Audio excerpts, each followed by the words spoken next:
When I opened the front door that evening, my wife, Clara, was sitting on the couch scrolling through her phone.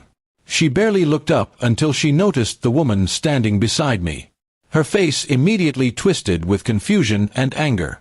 "Daniel, who is she?" she demanded, her voice sharp enough to cut through the silence. I could see her hands trembling as she stood up, eyes darting between me and the woman who quietly stood by the doorway. I tried to calm her down, raising my hands slowly. "Clara, please, let me explain before you say anything." But she wasn't listening. The color drained from her face, replaced by fiery red. "Explain? You bring another woman into our home, and you want me to listen?" she shouted, her voice echoing through the house. I could tell the neighbors might hear, but that didn't matter to her. Betrayal was the only thing she could see. The woman beside me, Emily, looked terrified. She clutched her bag tightly, taking a small step back. "Maybe I should go," she whispered. I shook my head. "No, please stay. You deserve to be here." That only made Clara angrier. "Deserve? In my house!" she screamed, glaring at me like she didn't even recognize who I was anymore. For a few painful seconds, the room was filled with nothing but Clara's heavy breathing. I took a deep breath and spoke softly. "Clara, she's not who you think she is. Please, sit down." But Clara refused. She crossed her arms and stood firm. "I'm not sitting until you tell me what's going on," she snapped. So, I told her.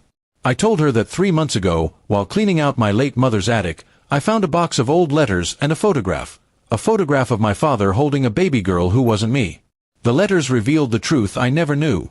Before marrying my mother, my father had another child from a brief relationship.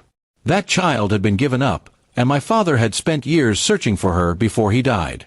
Clara blinked, her anger momentarily dimmed by confusion. "What are you saying?" she asked quietly. "I'm saying," I continued, "this woman, Emily, she's my half-sister." The silence that followed was deafening. Clara's face went pale. She looked at Emily again, really looked, and noticed the resemblance.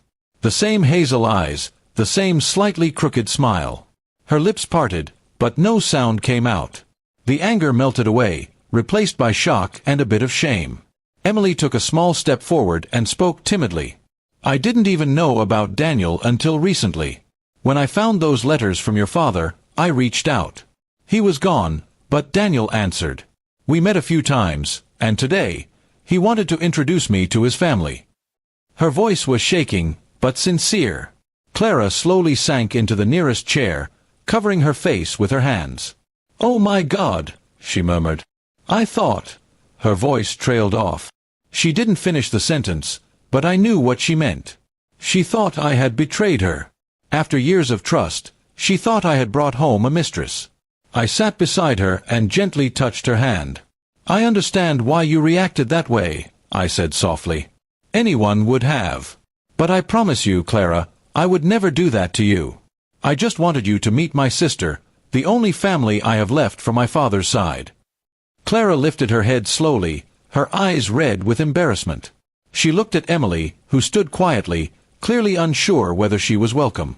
"I'm so sorry," Clara whispered. "I didn't know. I shouldn't have yelled like that." Emily gave her a small, forgiving smile. "It's okay. If I were you, I would have done the same." After a few long moments, Clara got up and walked toward Emily. She extended her hand awkwardly. "Welcome to our home," she said softly. Emily hesitated, then shook her hand, a tear slipping down her cheek.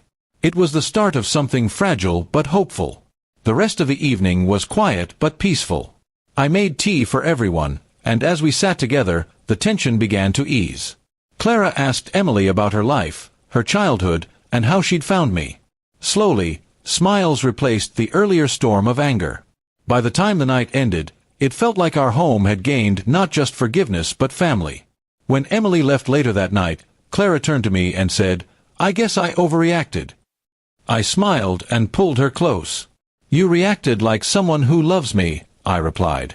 She nodded, leaning her head on my shoulder. "Next time," she said quietly, "maybe start with, 'Honey, this is my sister.'" I laughed softly, the sound of peace finally returning to our home. That night, I realized something simple yet powerful. Sometimes, the truth isn't what breaks a family. It's the silence before the truth comes out.